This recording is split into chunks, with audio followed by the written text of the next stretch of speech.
Para ello le doy la bienvenida a Zair Mundaray Rodríguez, abogado, penalista, criminalista y exdirector general de actuación procesal del Ministerio Público en Venezuela. Zair, un gusto como siempre tenerte en el programa. No, el gusto es mío, Idania. Gracias a ti por la invitación. A ver, la figura del asilo. Hay asilados a quienes no se les permite hablar. Hay otros que pueden hacerlo, es lo que me pregunto. Bueno, fíjate, en principio el asilo es una figura que está muy íntimamente relacionada con el derecho internacional de los derechos humanos. No se le da asilo a cualquiera, y esto es muy importante para desmontar la narrativa de la dictadura venezolana. Ahora el señor Edmundo González Urrutia, como lo llama Nicolás Maduro, el embajador, bueno, tuvo que salir del país en virtud de la persecución y en virtud de los crímenes de Estado que sigue cometiendo la dictadura contra su integridad y contra la integridad de muchísimos venezolanos que tienen opinión política contraria a quienes detentan el poder. Cuando se da asilo, eso es precisamente la confesión de que la persona corre peligro en el lugar donde se encuentra. Así que lo que tratan de vender como una ida voluntaria no tiene nada de voluntario, porque la voluntad no puede ser compelida por una fuerza externa, ni puede ser, tiene que estar, debe gozar de autonomía. Y en este caso Edmundo González no tenía ninguna autonomía cuando tenía órdenes de aprehensión, estaba amenazada su vida, su integridad, podía ser torturado, desaparecido, etc. Así que lo primero que hay que aclarar y desmontar la narrativa del régimen es que cuando alguien pide asilo y otro Estado lo da, lo otorga o al menos le protege, inmediatamente estamos frente a una situación de grave peligro de la integridad física, psíquica de la persona que es objeto de protección. Pero tanto es así que el régimen además ha tenido un trato diferenciado, y es una cosa que también hay que poner sobre el tapete. Y es que toda persona asilada, conforme al ordenamiento jurídico internacional, el país que lo tiene o que le amenaza debe darle un salvoconducto para que salga. Entonces, estamos ante dos situaciones que hay que confrontar. A Edmundo González se le dio un salvoconducto para que saliera, pero tenemos 6 personas en la Embajada de Argentina con asilo aprobado por el gobierno argentino a quienes no se les da salvoconducto y por el contrario, se les corta la luz, el agua y hay amenazas permanentes de ingresar a ese recinto que tiene una protección de la Convención de Viena para tratar de aprenderlo. Entonces, ¿por qué el régimen actúa de una forma tan ambivalente y además pasa por un comunicado de Delcy Rodríguez donde dice: nosotros lo dejamos ir y le dimos salvoconducto porque somos respetuosos del derecho internacional? No sean cínicos, no sean cínicos. Claro, qué absurdo. Es que cuando leímos eso todos pensamos exactamente en las 6 personas que están en la Embajada de Argentina. ¿Cómo que somos respetuosos del orden internacional? ¿Por qué se lo dan a uno y a 6 no? Así es. Así es, y no solo eso, sino que una persona que se le otorga asilo, en principio debe conservar la totalidad de los derechos que le son inherentes, es decir, sus derechos civiles, sus derechos políticos, sus derechos económicos, sociales y culturales, sin ninguna restricción. Por supuesto, el país que otorga asilo probablemente pueda poner algunas reglas de modo que no le genere una conflictividad permanente con el otro Estado, pero esas reglas no pueden pasar por la imposibilidad de que la persona se exprese políticamente, y más una persona cuyo fin, cuyo objetivo, cuyo proyecto de vida, cuya expresión frente a los venezolanos es precisamente el ejercicio de los derechos políticos. Así que si esa restricción se produce, también es inconstitucional, porque no hay ciudadanos de primera y de segunda, independientemente de que estén en una situación de asilo.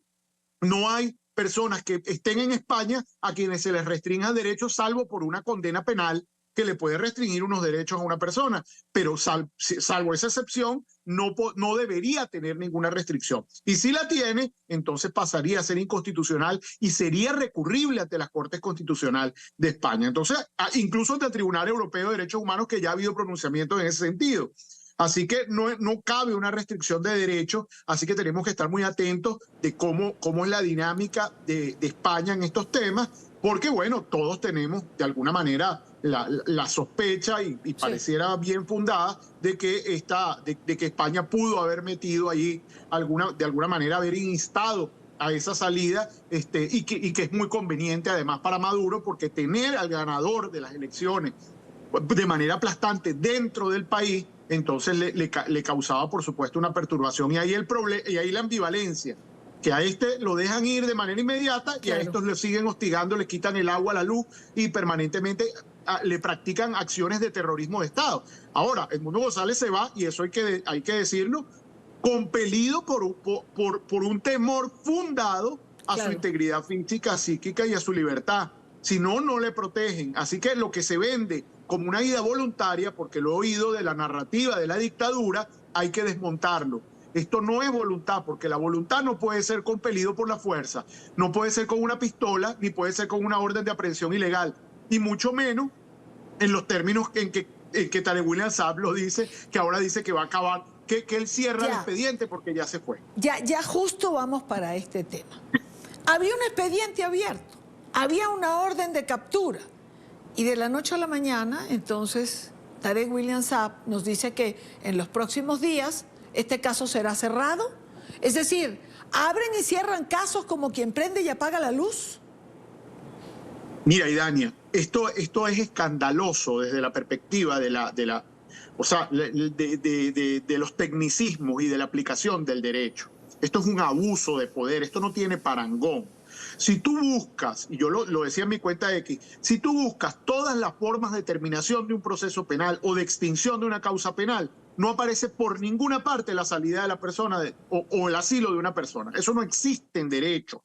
Lo que claramente ha ocurrido acá, y esto hay que decirlo, es que desde la perspectiva de la dictadura venezolana y del carcelero que es Tarek William Saab, porque en definitiva es una persona que se ha deformado absolutamente, que no tiene no respeta ningún principio, valor, y no le da ni siquiera vergüenza caer en esos permanentes desatinos que pasan a la historia jurídica venezolana.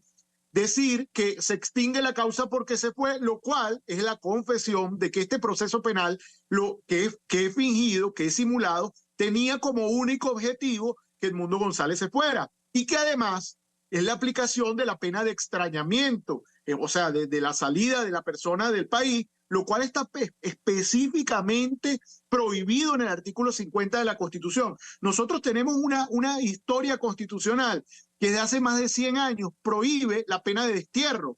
Y el chavismo ha utilizado la pena de destierro en más de una oportunidad. Esta no es la única.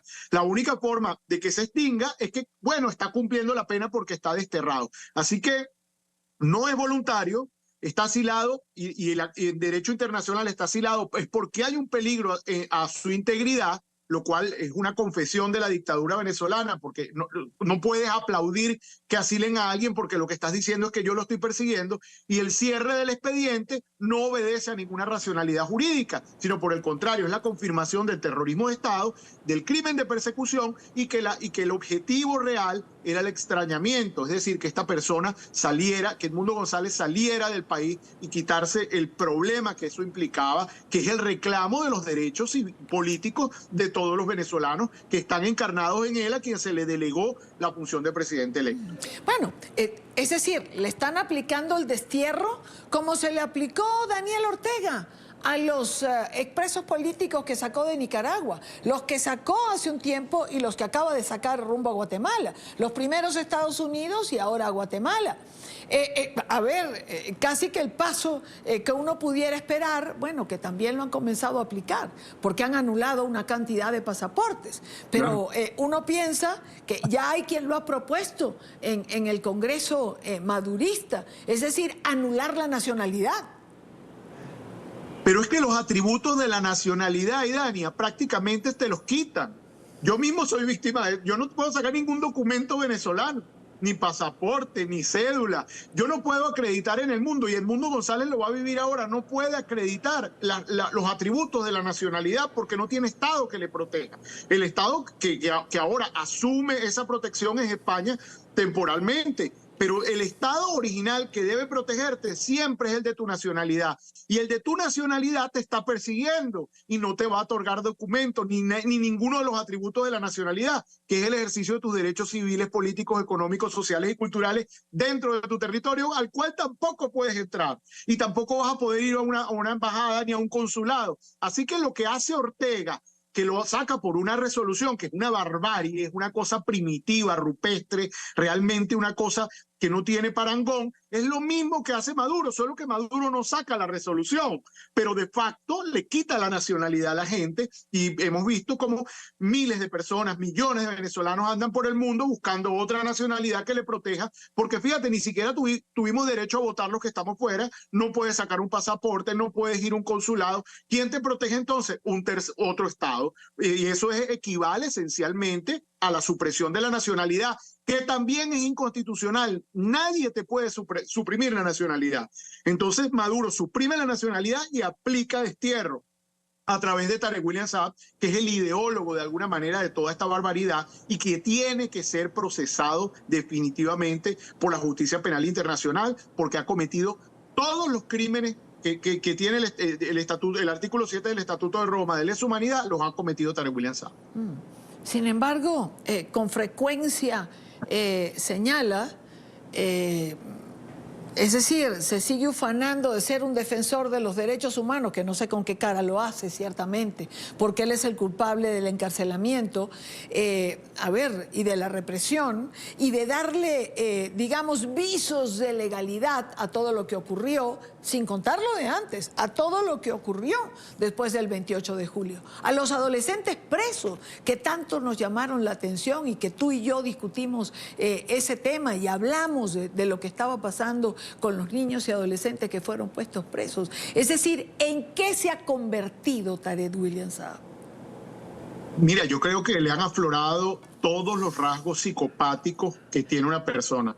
Realmente el narcisismo, ese tema de no sentir el dolor del otro, no colocarse en sus zapatos, creerse además que está por encima del bien y el mal. Es decir, cuando tú analizas lo que desde el punto de vista de la criminología son los rasgos psicopáticos, Tarek William Saab es exactamente una persona con todos los rasgos psicopáticos. E imagínate una persona con todos esos rasgos detentando el poder de la persecución penal.